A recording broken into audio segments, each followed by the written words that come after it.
Hola profesor, mi nombre es Miguel Ángel de la Rosa y voy a presentar mi prueba de lectura crítica en la plataforma de Plexi.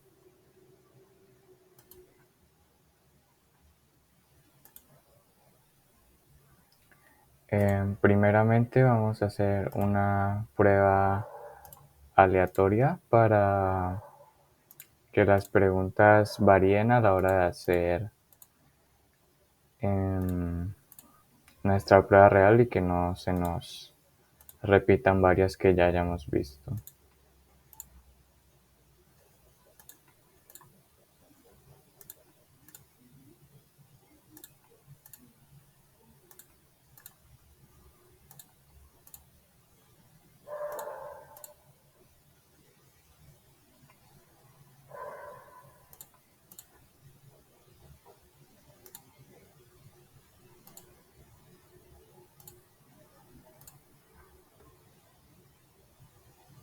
Bueno, y ya después de esto cerramos esta prueba e iniciamos con nuestra prueba de verdad.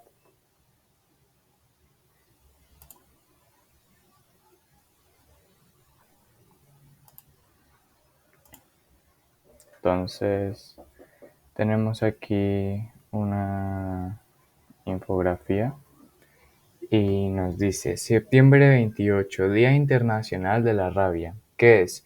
Es una enfermedad transmitida al ser humano por los animales causada por un virus que afecta a animales domésticos y salvajes. Se propaga a las personas a través del contacto con la saliva infectada por mordeduras o arañazos. La rabia es mortal. Síntomas: entre 2 y 8 semanas después de la mordedura. Fiebre, hiperactividad, ingestión dificultosa, parálisis de músculos, sensación inusual de hormigueo, picor o quemazón en el lugar de la herida, inflamación progresiva del cerebro y médula espinal. Transmisión: mordedura o el arañazo profundo de un animal infectado. Los murciélagos y perros son los principales transmisores. Contacto directo de material infeccioso o heridas cutáneas recientes. Tratamiento: ante un caso de mordedura o rasguño por un animal con rabia, se debe acudir al médico para lavar la herida inmediatamente con agua y jabón para eliminar el virus del lugar de la infección, aplicación de una vacuna antirrábica, administración de inmunoglobulina antirrábica. Prevención: se dispone de vacunas seguras y eficaces para la inmunización humana y animal preventiva. La vacunación de los animales, en particular de los perros. Según la infografía, en caso de mordedura o rasguño de un animal infectado con rabia, no se debería lavar la herida con agua y jabón. Sí, porque está en el tratamiento, lavar la herida inmediatamente con agua y jabón, etcétera, etcétera. Administrar inmunoglobulina antirrábica.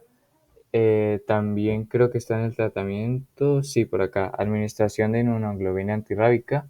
Entrar en contacto directo con material infeccioso. Obviamente esto no se debería hacer si pasara, pues, un caso de mordedura o rasguña de un animal infectado, porque además están los puntos de transmisión. Aquí está mordedura o el arañazo profundo de un animal infectado.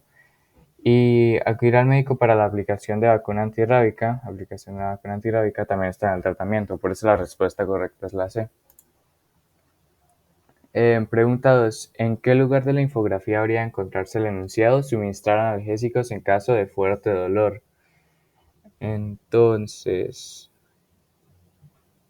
descarto transmisión y síntomas porque pues obviamente no se puede transmitir la rabia mediante el suministro de analgésicos, y lo mismo con los síntomas. Un síntoma no puede ser un suministro de analgésicos. Entonces, estaría entre tratamiento y prevención, pero yo descartaría prevención porque pues la prevención es evitar cierto suceso antes de, y en cambio pues dice suministrar analgésico en caso de fuerte dolor. Entonces sería como una forma de contrarrestar algo que ya está pasando y no se está evitando desde antes. Por eso para mí pues la respuesta correcta vendría siendo tratamiento. Ok, ahora tenemos un texto distinto. Responde a la siguiente pregunta de acuerdo con la siguiente información. El fin de la soledad. ¿Qué quiere el yo contemporáneo? Quiere ser reconocido, quiere estar conectado, quiere visibilidad. Si no ante millones de personas como en un reality o en el show de Oprah, entonces ante cientos de ellas en Twitter o Facebook. Esta es la característica que nos define. Así es como nos volvemos reales ante nosotros mismos, al ser vistos por otros. El gran pavor contemporáneo es el anonimato. Nuestro más grande miedo no es la asfixia de la masa, sino el aislamiento de la manada. La urbanización dio lugar a la suburbanización y con esta vino la amenaza universal de la soledad. La familia se hizo cada vez más pequeña o se disgregó. Las mamás dejaron el hogar para irse a trabajar. De la chimenea electrónica pasamos al televisor en cada cuarto. Incluso en la niñez y por supuesto en la adolescencia todos estábamos atrapados en nuestro propio nido. Los altos índices de criminalidad y, peor aún, las crecientes tasas de pánico moral desterraron a los niños de las calles. La costumbre de salir por el barrio con tus amigos, habitual en el pasado, se había vuelto algo impensable. Estábamos perdidos en el espacio. En medio de esas circunstancias, Internet llegó como una bendición sin paralelo. No podemos negarlo. Internet ha permitido que gente aislada se comunique entre sí y que personas marginadas se encuentren entre ellas. El padre ocupado puede estar en contacto con sus amigos lejanos, pero como el tamaño de Internet ha crecido, se ha vuelto inabarcable en muy poco tiempo. Hace 10 años, Hace 10 años escribíamos correos en computadores de escritorio y los transmitíamos a través de una conexión telefónica. Ahora enviamos mensajes de texto desde nuestros celulares, montamos fotos en Facebook y somos seguidores de completos extraños en Twitter. Un constante flujo de contacto mediado, virtual, imaginario o simulado nos mantiene conectados al enjambre electrónico, aunque el contacto, o por lo menos el contacto persona a persona, resulta cada vez menos importante. Parece que la meta ahora es simplemente ser conocido, convertirse en una especie de celebridad en miniatura. ¿Cuántos amigos tengo en Facebook? ¿Cuántas personas leen mi blog? ¿Cuántas entradas aparecen en Google con mi nombre? La visibilidad asegura nuestra autoestima y se vuelve un sustituto del contacto real. No hace mucho era fácil sentirse solo, ahora es imposible estarlo. Mm, cuál de los siguientes enunciados describe mejor la tesis principal del texto? Que vendría siendo como su idea principal o el mensaje principal que este quiere transmitir. Entonces, al hombre contemporáneo se le dificulta cada vez más estar solo debido al auge de las redes sociales en Internet y al deseo de la visibilidad. Dado que las ciudades han crecido y las madres han tenido que salir a trabajar, la familia contemporánea es cada vez más pequeña y disgregada. Esto en el texto pues lo dice, es cierto, más es como un factor o idea secundaria más no su tesis. La soledad nos da autoestima, permite descubrirnos y escapar de la asfixia que provoca la creciente masa humana. Esto es todo lo contrario, ya que como vemos el texto nos dice que em, hoy en día a las personas no les gusta estar solas y siempre quieren visibilidad, entonces obviamente la soledad no nos dará autoestima. Y el hombre contemporáneo da tanta importancia al contacto persona a persona como al contacto virtual en las redes sociales. Esto tampoco es cierto porque, pues como leímos en el texto, em, ya las personas no le dan la em, misma importancia al contacto persona a persona. Por eso para mí la respuesta es la A, que es la más concreta. Al hombre contemporáneo se le dificulta cada vez más estar solo. Sí, lo que dice el texto. Y pues esto, como dice acá, debido al auge de las redes sociales en Internet y al deseo pues de visibilidad, de, de no querer ser anónimo, que todo se le reconozca, como acá dice, el gran pavor contemporáneo es el anonimato. Entonces por eso para mí la respuesta correcta es la A.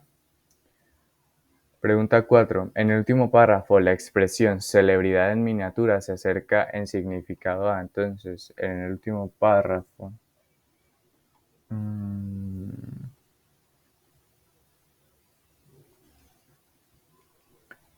Parece que la meta ahora es simplemente ser conocido, convertirse en una especie de celebridad en miniatura. Entonces, ¿esto qué significa? Persona que es popular en las redes sociales virtuales, no en las reales.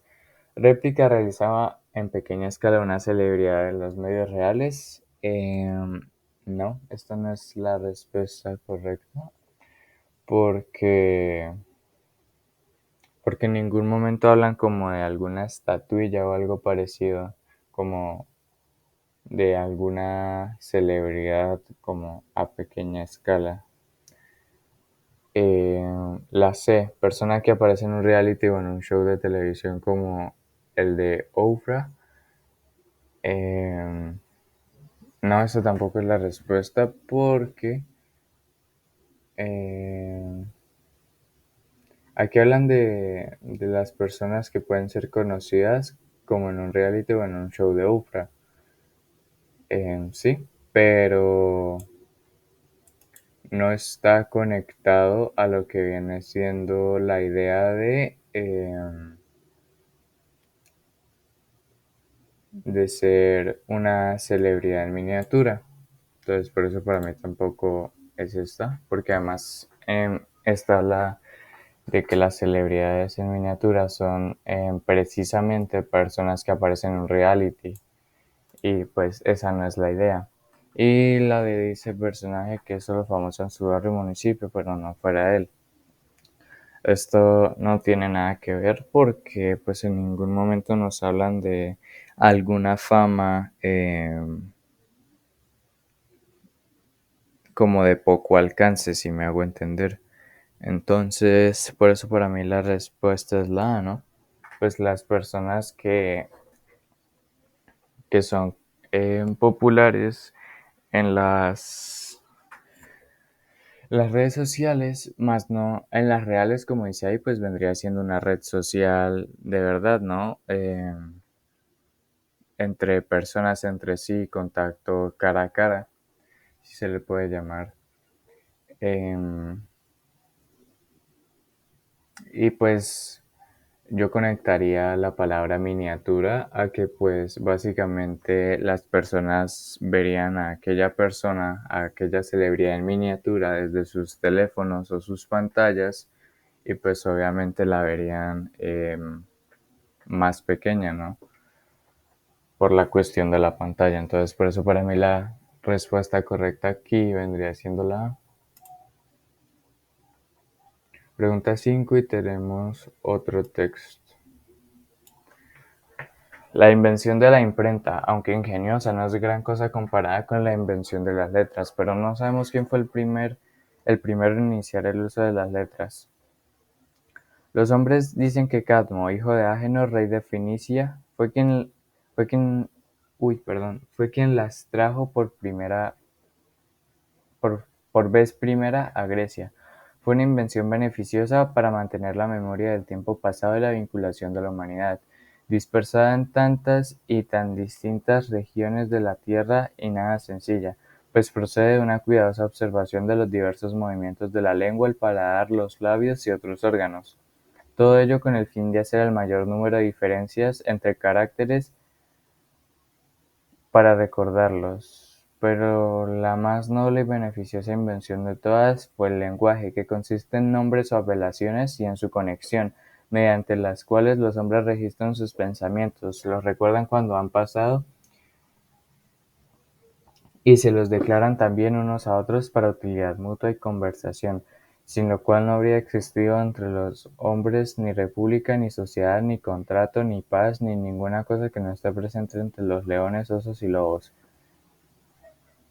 El primer autor del lenguaje fue el propio Dios, quien instruyó a Adán en la denominación de las criaturas por él presentadas a su vista, aunque la escritura no dice más de este asunto, pero fue suficiente para llegarle a añadir más nombres a medida que iban dándole ocasión a la experiencia y el uso de las criaturas, y para unirlas gradualmente a fin de hacerse comprender, y así con el paso del tiempo fue consiguiendo el hombre tanto lenguaje como cosas para designar, aunque no tan copioso como el requerido para un orador o un filósofo, porque nada encuentra en la escritura a partir de lo cual deducir directa o indirectamente que han recibido de Dios los nombres de todas las figuras, números, medidas, colores, sonidos, fantasías y acciones, y mucho menos los nombres de palabras y el lenguaje como general, especial, afirmativo, negativo, interrogativo, optativo, infinitivo, todos los cuales son útiles, y menos aún los nombres de entidad, intencionalidad, adquiridad y otras palabras sin sentido de la escolástica.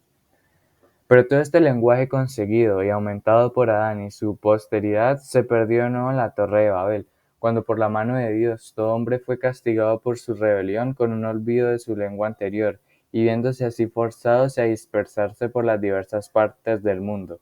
Es necesario que la actual diversidad de lenguas proceda gradualmente de ellas, teniendo a la necesidad, madre de todas las invenciones, como maestra, y con el transcurso del tiempo, esta diversidad se hizo en todas partes más copiosa. Entonces, según el autor, lo sucedido en la Torre de Babel explicaría el origen del perdón y del olvido. Esta opción para mí no está para nada conectada con el texto. La proliferación de múltiples idiomas, para mí esta es la que es la respuesta correcta. La rebelión de los seres humanos contra Dios. Es cierto que hubo como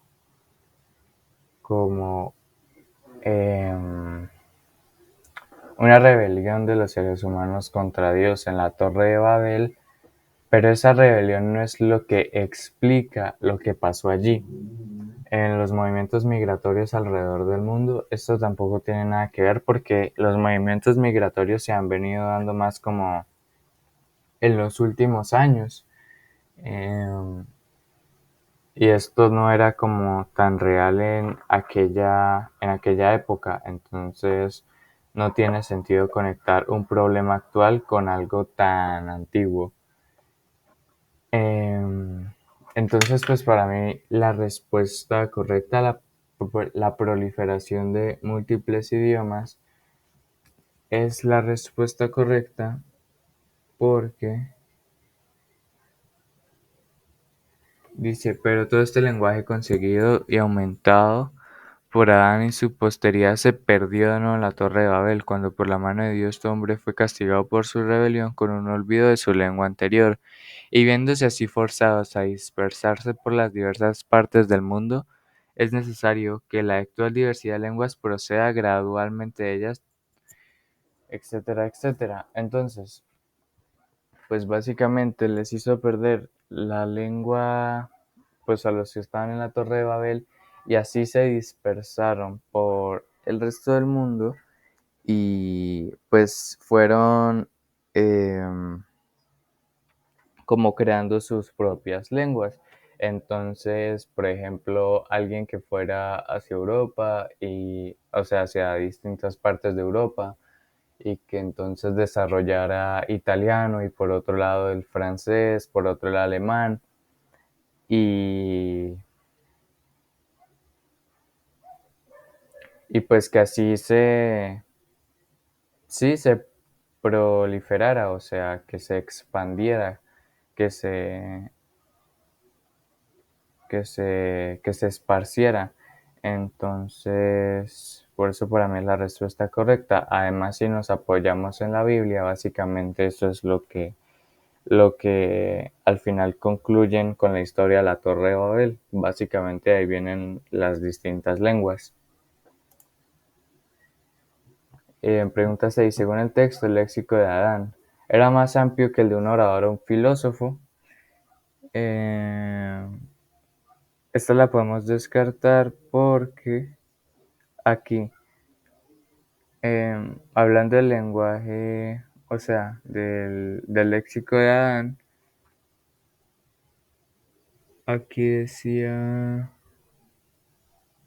fue consiguiendo el hombre tanto lenguaje como cosas para designar, aunque no tan copioso como el requerido para un orador o un filósofo. Entonces esa la descartamos de una.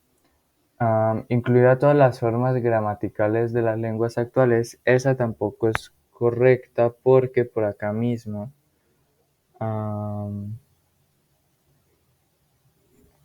aquí dice, Adán recibió de Dios los nombres de las figuras, números, bla, bla, bla, bla, bla.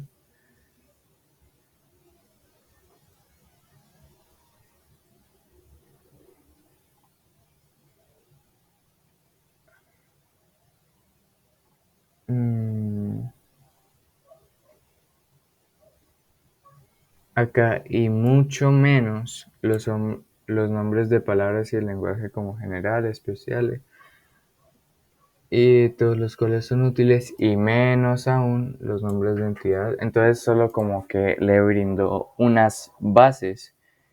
Entonces, esa no vendría siendo la respuesta. Y también debemos tener en cuenta que si comparamos el lenguaje de ahorita con el de antes, pues el de antes es bastante eh, arcaico. Entonces, pues obviamente no va a incluir las formas de hoy en día. La C era muy básico, sí, eso es lo que acaba de decir, le dio sus bases y fue creciendo paulatinamente. Y acá dice, pero todo lenguaje conseguido, o sea, esas bases que le dio, y aumentado por Adán, o sea, que fue creciendo poco a poco, lo que viene siendo paulatinamente, por eso para mí está la respuesta. Este dice, fue inspirado por la escolástica y se perdió en la Torre de Babel. Es cierto que pues el léxico que tenía Adán, como acá dice, pero todo este lenguaje conseguido y aumentado por Adán y su posteridad se perdió en la Torre de Babel. Es cierto, pero dice que fue inspirado en la escolástica.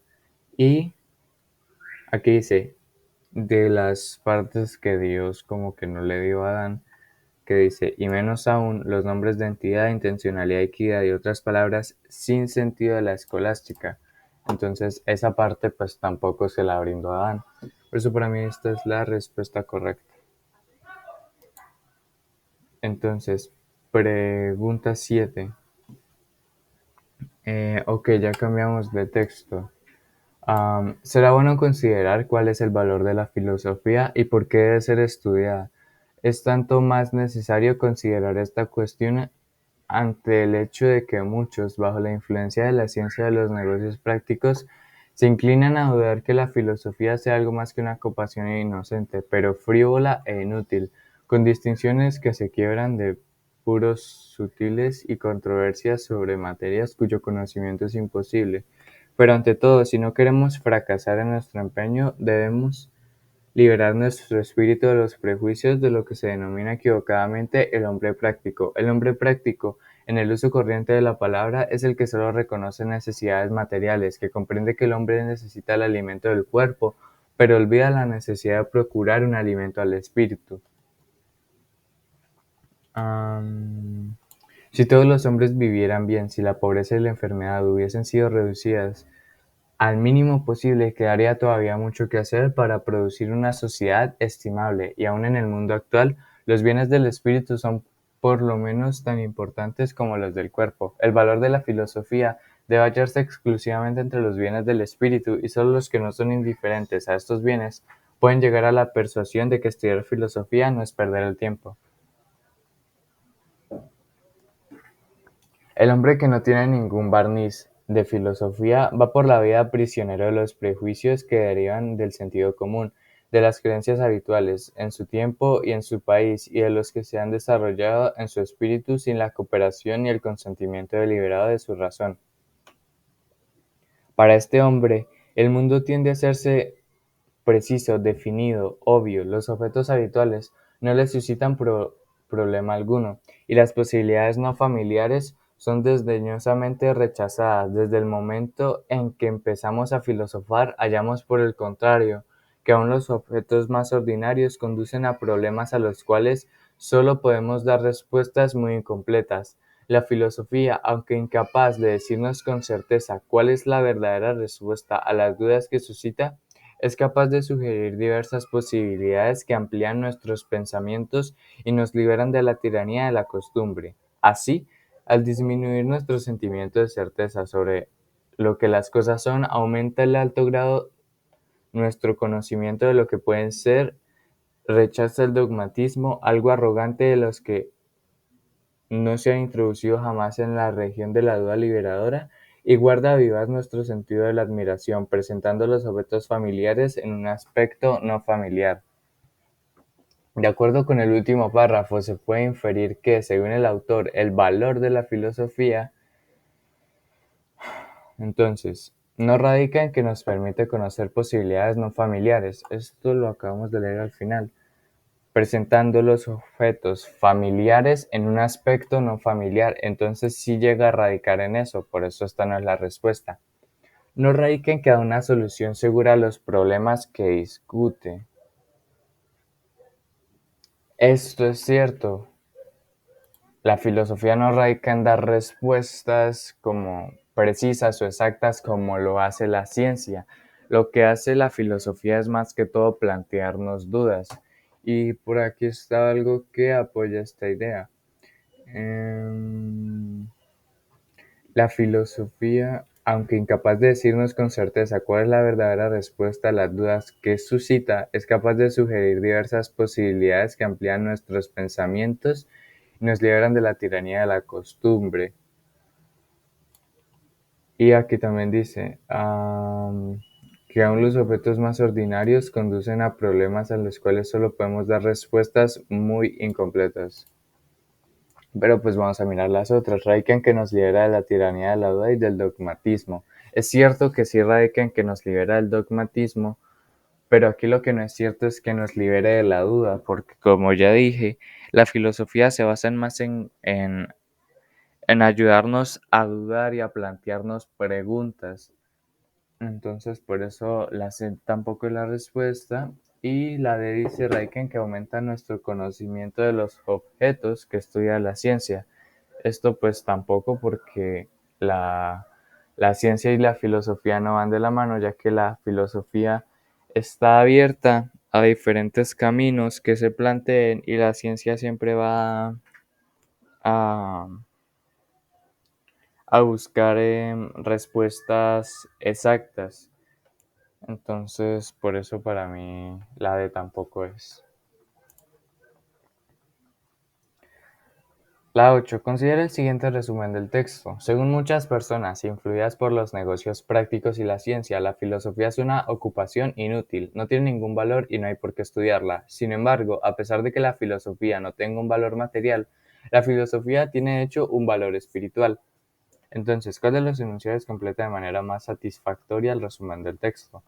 A. Además, la filosofía debe estudiarse porque promueve la consideración de distintos puntos de vista o posibilidades y así evita el dogmatismo y la adopción no razonada de prejuicios. D. B. Además, cuando empezamos a filosofar, generamos preguntas que no tienen respuesta y por esto debe estudiarse en conjunto con las ciencias. Esta la descartamos porque, pues, la filosofía no debería estudiarse con las ciencias. Por tanto, al igual que la ciencia, la filosofía debe estudiarse porque promueve la consideración de distintos puntos de vista y así evita el dogmatismo como la duda. Esta tampoco porque, como ya dije, la filosofía no busca evitar la duda.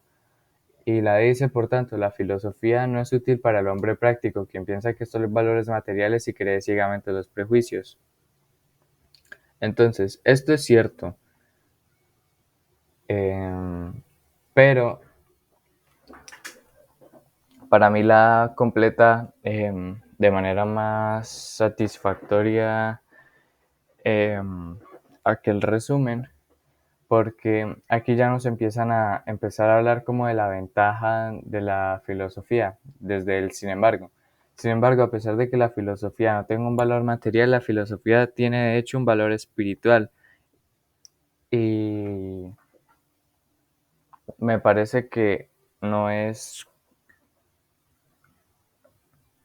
o sea, es mejor que se conecte de manera directa la idea. En este caso, hablando positivamente de la filosofía, que nos dice, además la filosofía debe estudiarse porque promueve la consideración de distintos puntos de vista o posibilidades y así evita el dogmatismo y la adopción no razonada de prejuicios. Entonces, estaría explicando el porqué de ese valor espiritual de la filosofía y no volviendo a hablar como negativamente de la filosofía como nos dice esta opción. Además es poco completa. Ahora eso para mí la respuesta es la A. ¿Cuál de las siguientes opciones expresa mejor el propósito de los tres textos? Considere los tres textos que siguen. Podemos plantearnos si existe un ámbito de la vida pública o privada en el que la fuente de la actividad y de esperanza no esté envenenada por las condiciones en que vivimos. El trabajo ya no se realiza con la orgullosa conciencia de ser útil, sino con el sentimiento humillante y angustioso de poseer, solo por el hecho de disfrutar sencillamente de que un puesto de trabajo, un privilegio concedido por un pasajero favor de la suerte, privilegio del que están excluidos muchos seres humanos.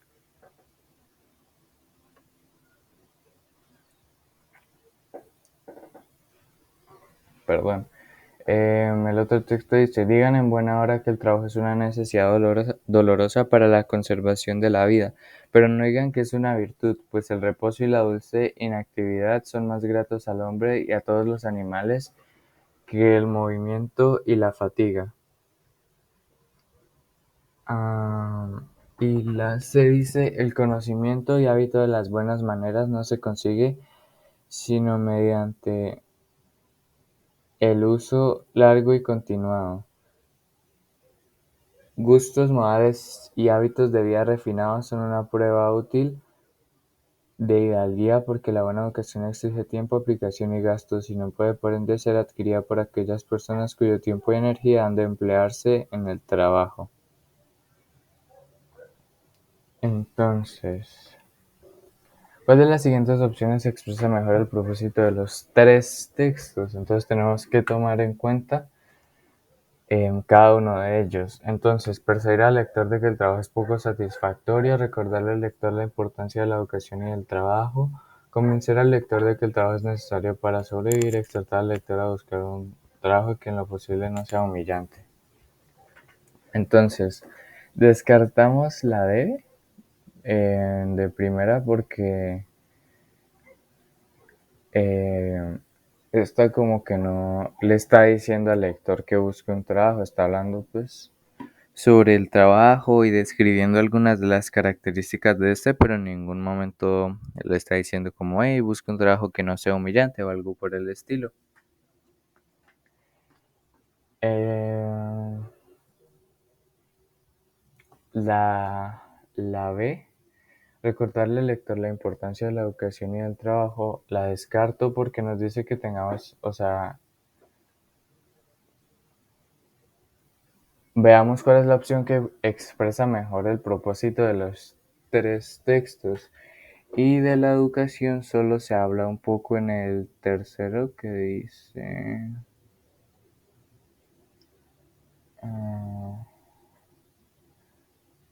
gustos, modales y hábitos de vida refinados son una prueba útil de hidalguía, porque la buena educación exige tiempo, aplicación y gastos, y no puede por ende ser adquirida por aquellas personas cuyo tiempo y energía han de emplearse en el trabajo. Entonces solo se habla un poco de la educación en el tercer punto y además de esto no habla de la importancia de la educación, sino que la está conectando de cierta forma con las desventajas del trabajo, pero más no habla de su importancia. Entonces estaría entre A y C,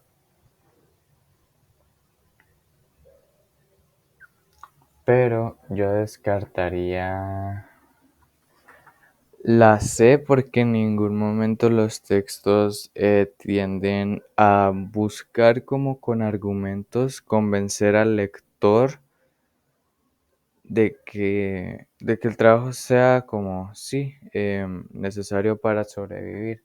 Dicen que acá, digan en buena hora que el trabajo es una necesidad dolorosa para la conservación de la vida, pero, pero una idea parecida no está en el tercer texto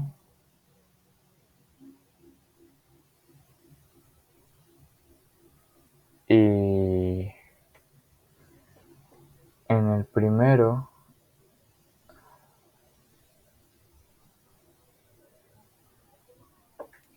tampoco está planteado como de tal forma.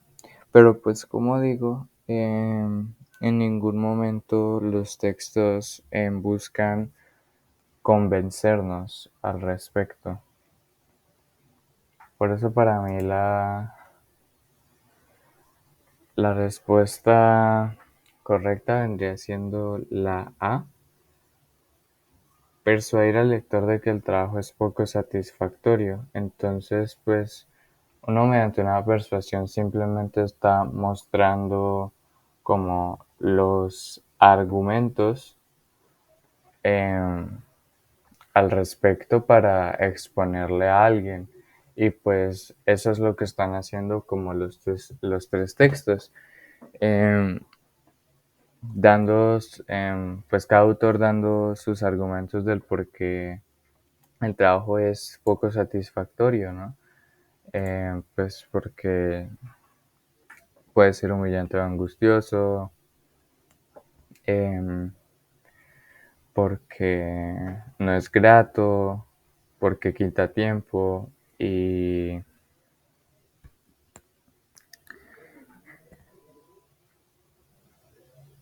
pues por eso para mí la respuesta viene siendo la A,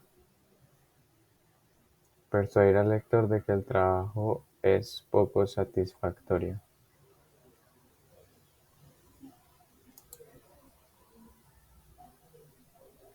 La 10. ¿Cuál de las siguientes opciones describe mejor la opinión del autor del primer texto?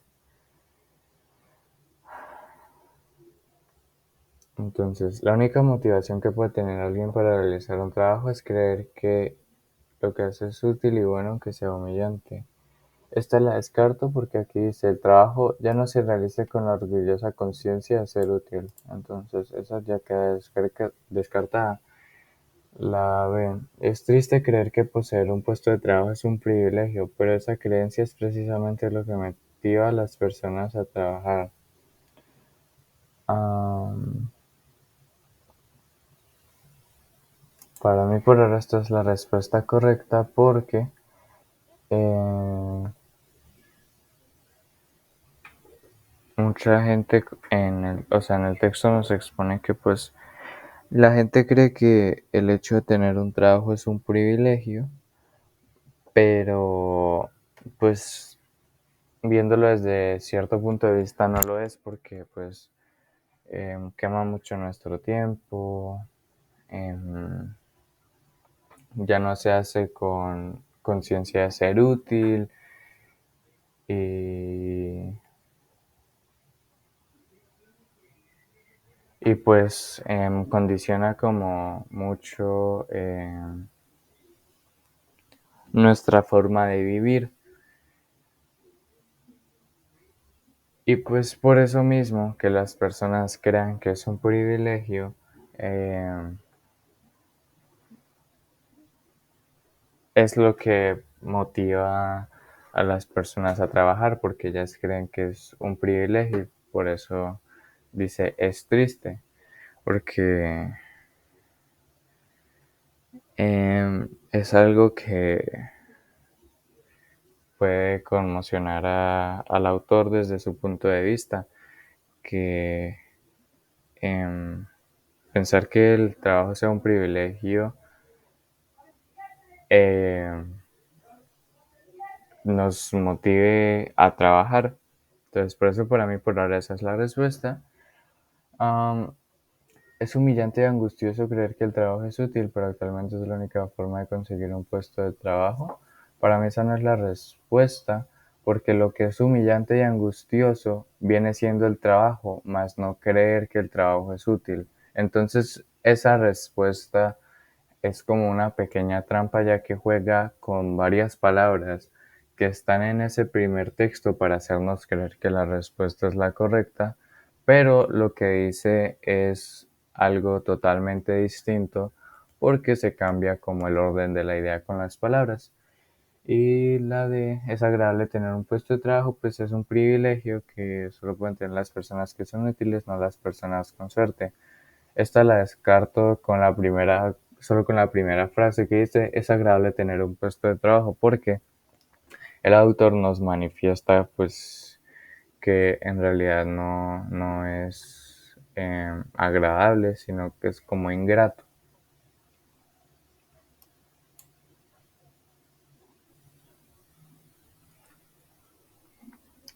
La 11 dice, ¿cuál de las siguientes opciones presenta la mejor continuación para el segundo texto?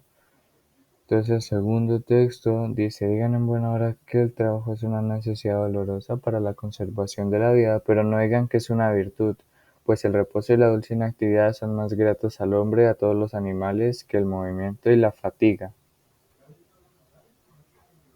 Entonces, además lo más grato para el hombre es un trabajo que implique siempre una dulce inactividad. Por tanto, el trabajo no puede ser una virtud a menos que sea necesario para la conservación de la vida. Y como el trabajo implica movimiento y fatiga, una vida sin trabajo es más grata que una vida con trabajo. Sin embargo, tener un puesto de trabajo es un privilegio de unos pocos que con suerte han sido bien educados. Entonces, la D la descarto porque en ningún momento nos hablan de educación en el segundo texto. Y lo mismo, generalmente la idea de los tres textos es que el trabajo realmente no es un privilegio, entonces la D no es por eso.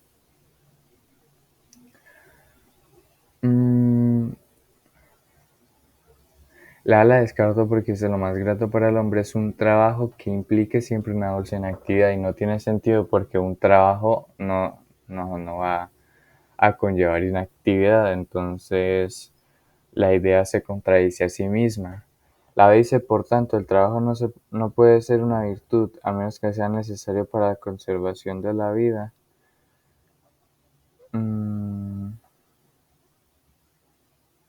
La descarto porque es cierto que no es una virtud,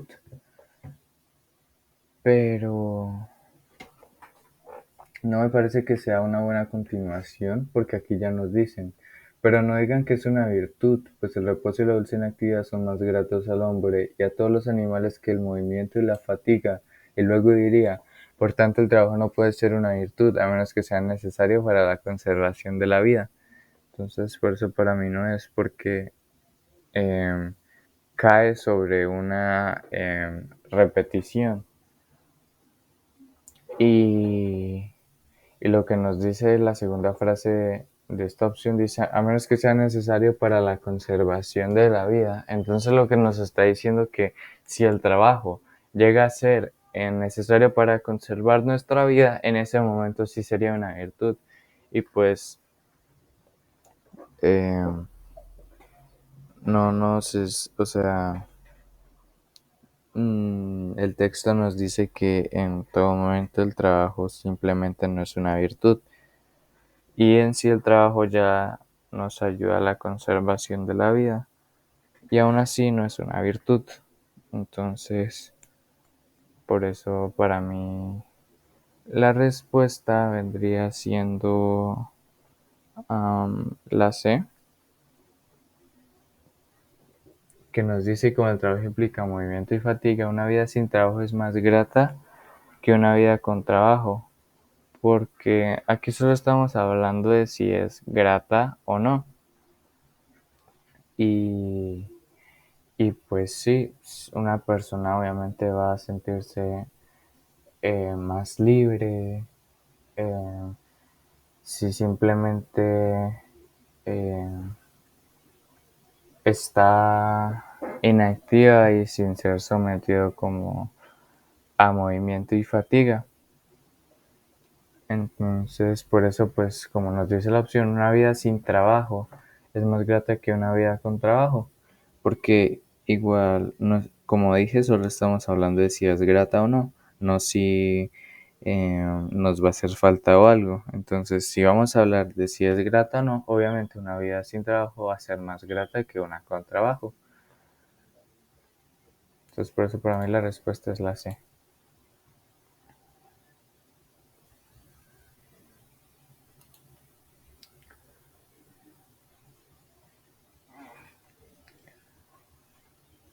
La 12 dice: considere los siguientes enunciados. La buena educación exige tiempo, aplicación y gastos y no puede por ende ser adquirida por aquellas personas cuyo tiempo y energía han de emplearse en el trabajo.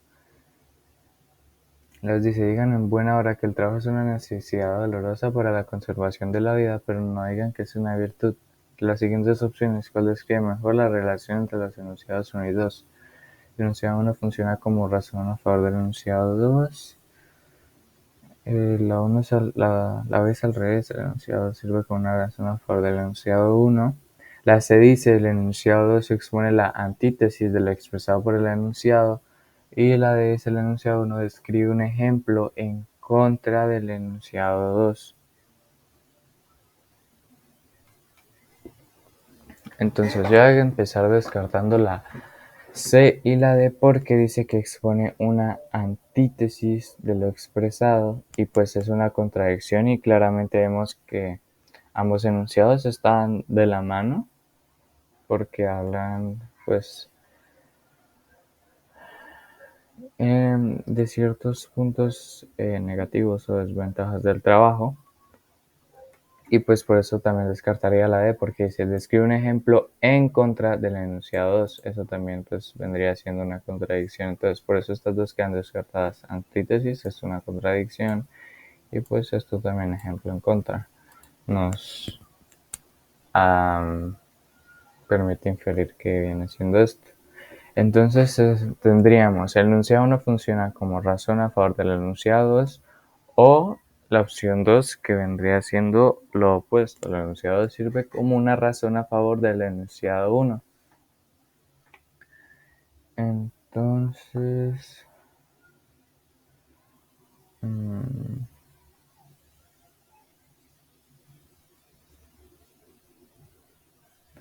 para mí la respuesta correcta vendría siendo la A. El enunciado 1 funciona como una razón a favor del enunciado 2.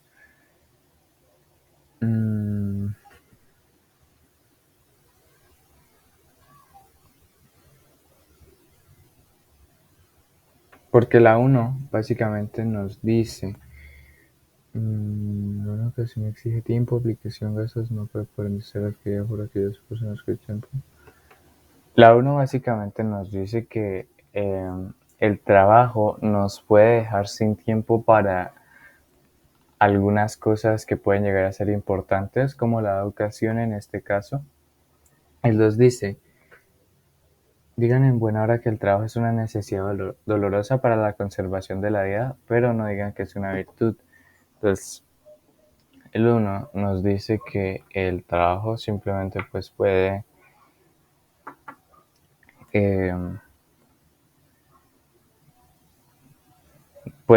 gastar gran parte de nuestro tiempo y la 2 pues dice que el trabajo no es una virtud. Entonces por eso para mí esta es la respuesta, porque el A1 viene siendo como el argumento que apoya la idea del 2, que es que el trabajo no es una virtud.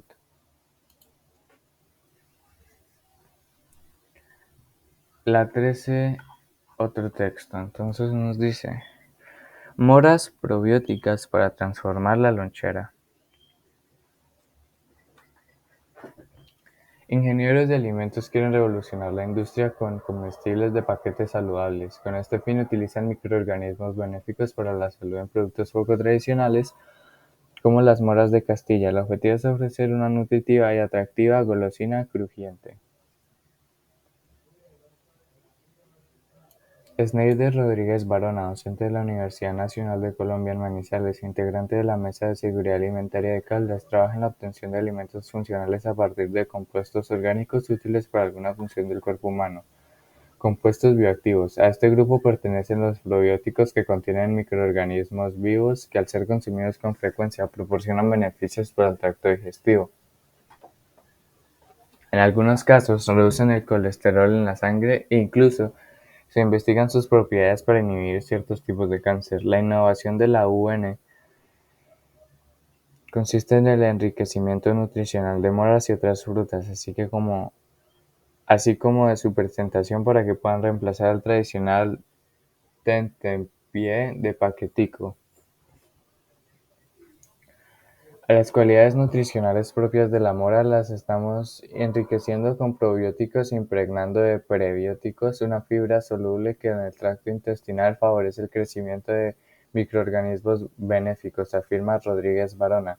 Esta mezcla produce un alimento potencialmente simbiótico, es decir, que su unión maximiza la acción saludable de los microorganismos en el cuerpo. Y aunque las propiedades funcionales favorecen a chicos y adultos, este proyecto está pensado especialmente para los niños, pues ellos constituyen la población que peor se alimenta, por lo cual existen deficiencias de hierro, calcio y zinc, según lo estableció la Mesa de Seguridad Alimentaria. Para la lonchera sería ideal la sustitución de productos de paquete y comida chatarra, ya que su aporte nutricional es mínimo, solo harinas, grasas y azúcares. Nuestra idea es ofrecer productos llamativos, apetecibles para los pequeños y muy ventajosos para su desarrollo, manifiesta la docente. Ok. Entonces, según el texto, los compuestos bioactivos son beneficiosos porque producen microorganismos en el tracto digestivo, acentúan el riesgo de enfermedades digestivas, sus microorganismos fortalecen el sistema digestivo, facilitan la buena digestión de todo tipo de alimentos. Entonces, la D la descartamos porque en sí el fin no es solo como facilitar la digestión. La B pues se descarta sin pensarlo porque obviamente los bioactivos pues acá dice son beneficiosos porque pues un riesgos de enfermedades pues no son beneficios. Entonces estaría entre la A, producen microorganismos en el tracto digestivo, y la C, sus microorganismos fortalecen el sistema digestivo. Entonces, para mí la respuesta correcta es la C, porque pues es cierto, en la lectura nos dice que fortalece el sistema digestivo, por acá.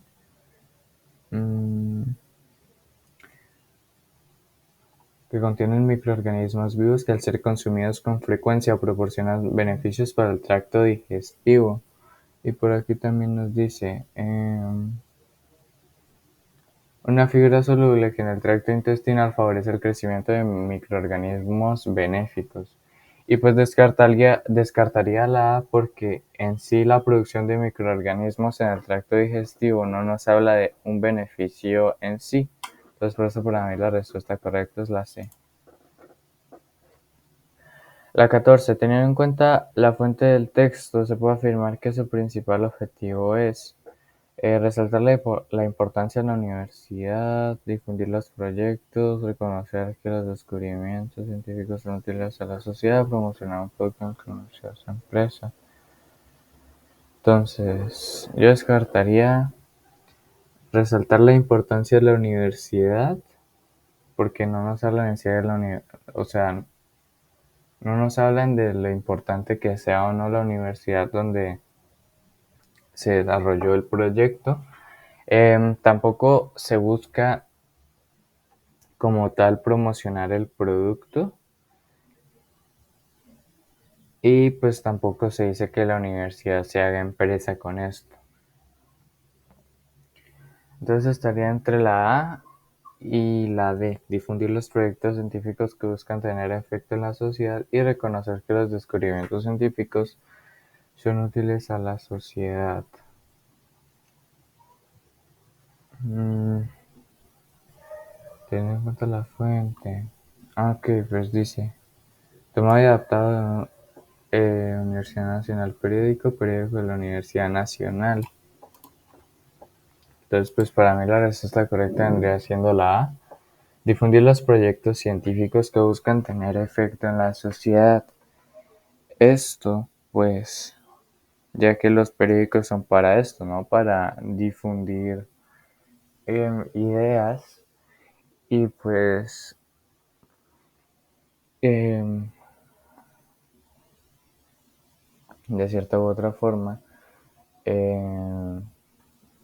pues que aquel proyecto científico del que se habla acá busca tener un efecto en la sociedad, en este caso, pues de la alimentación más que todos los niños. Y pues la de reconocer que los descubrimientos científicos son útiles a la sociedad, es cierto, pero no busca tantos como reconocer los descubrimientos, sino más, como ya dije, difundir los proyectos, ya que viene sacado de un periódico.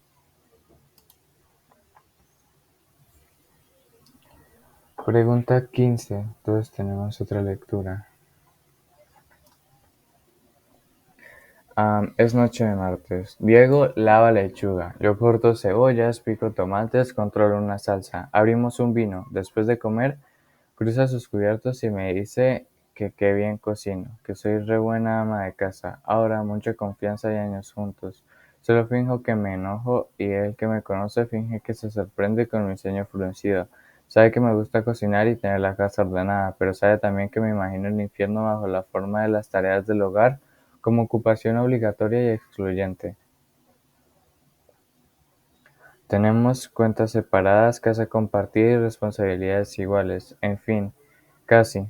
Porque si bien no hay nada que sea tarea exclusiva de Diego, sacar la ropa del tendedero y guardarla en los placares es una de esas cosas que si no las hago yo no las hace nadie. A Diego simplemente no le importa ver la ropa colgada durante meses y yo prefiero que las medias y los calzones no me arruinen la vista del balcón. De modo que una vez por semana me transformo en mi mamá, que volvía al fondo como una parva de sábanas oliendo sol y junto a la ropa recién lavada. Cada tanto me canso y revoleo mi derecho a la igualdad. Entonces Diego dice con ternura: sí, gordita, tenés razón. Dobla un par de remeras y a la semana otra vez. Ahí voy yo juntando broches. También soy la encargada de la sección comidas difíciles. Diego es del club de bifecito a la plancha, si le toca cocinar. Si llego tarde a casa, sobre el pálido desierto de la mesada lucirá con suerte un laguito rojo de un tomate cortado al medio. Si es Diego el que llega tarde, de guacamole para arriba habrá de todo. Antes pensaba que estas cosas, el orden, la comida caliente, una casa agradable, tenían que ver con cierta sensibilidad femenina en la que, por cierto, me cuesta creer. Tengo amigos varones que viven solos y sus casas son tan agradables como la mía y cocinan mejor que yo.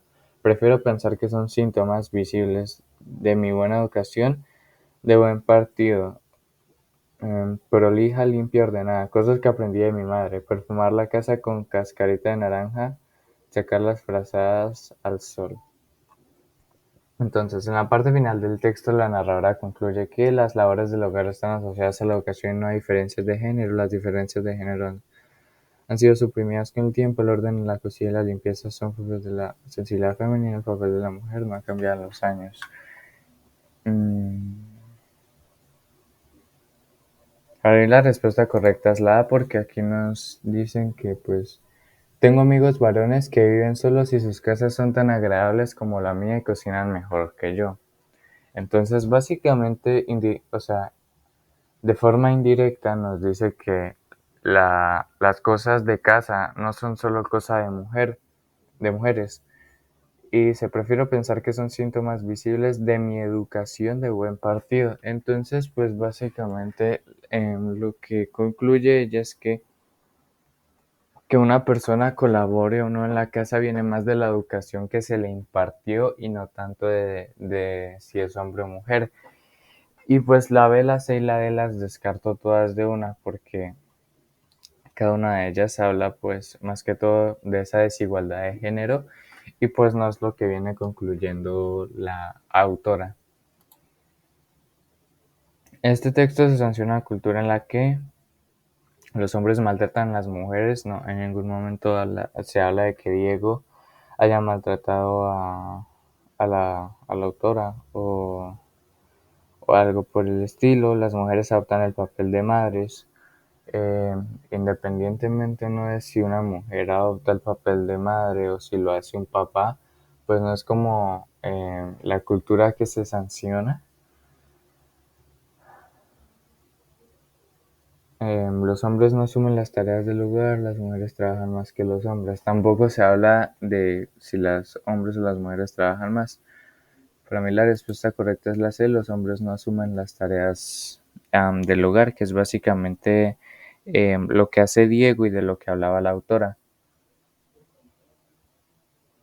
Y pues como ya dije, la B, las mujeres adoptan el papel de las madres, tampoco es como lo que se toca en el texto.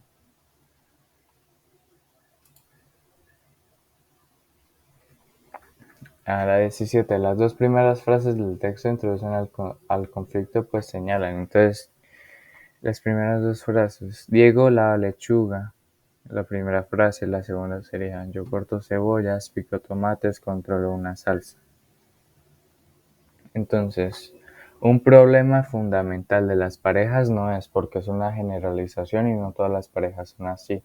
La complementariedad entre los géneros, tampoco se habla de que se complemente un hombre y mujer porque un hombre haga esto y una mujer haga lo otro.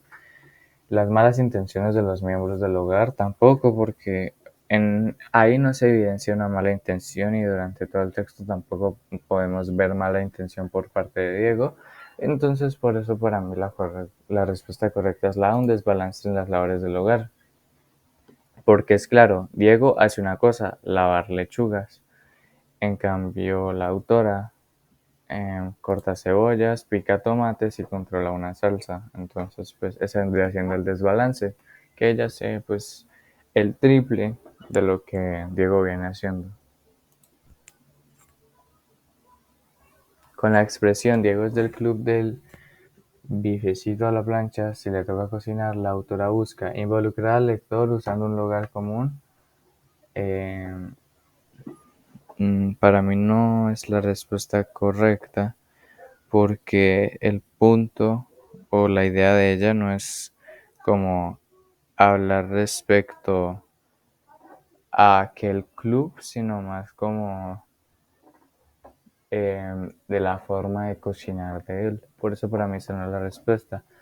Simpatizar con el lector por medio de un comentario irónico, para mí esta vendría siendo la respuesta correcta, porque lo que hace es, o sea, burlarse de cierta manera de que siempre que le toca cocinar hace como lo mismo porque quizá no sabe hacer más. Entonces, eh, aquel comentario irónico pues es como algo burlesco en cierto tono. Entonces, de ahí viene simpatizar con el lector para quizás hacerlo sentir identificado o algo parecido. Atraer al lector mediante un juego de palabras. Para mí no es la respuesta fijándome en las primeras tres palabras, atraer al lector, porque uno como autor, para atraer al lector siempre se hace más que todo mediante el título o el inicio de los textos para engancharlo desde ese momento y no sobre el final, porque si queremos atraer al lector no podemos hacerlo, por ejemplo, en una novela en sus últimas páginas, porque si no lo hacemos desde antes, el lector no llegará ya y no habrá forma de atraerlo. No sé si me haga entender. Y la de compartir con el lector sus preferencias gastronómicas, obviamente esta no es la respuesta porque no, lo que busca ella no es compartir respecto a gustos de comida o algo similar. Por eso para mí la respuesta es la B.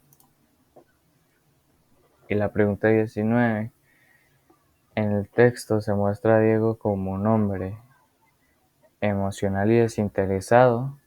Lo de desinteresado podría ser correcto, pero no se le ve como un hombre emocional, cariñoso y humanitario tampoco, porque si fuera así, hablarían del cariño que le da a su esposa. Y si fuera humanitario, pues la ayudaría más. Serio y machista, en ningún momento se dice si él es serio o no.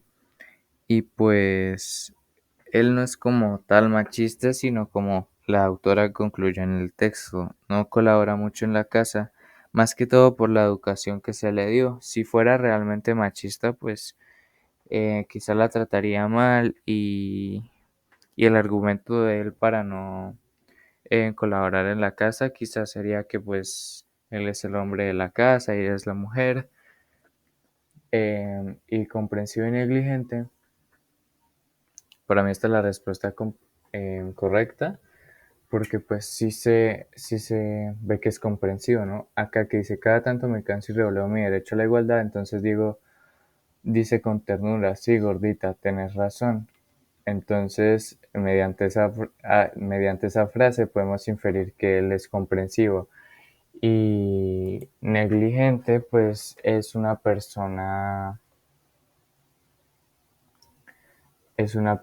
como que no le da mucha importancia como a, a las cosas serias o de las obligaciones, como que no le pone mucha atención a aquellas cosas. Y hasta aquí quedaría la prueba. Eh, Aquí está el puntaje. Muchas gracias por su atención.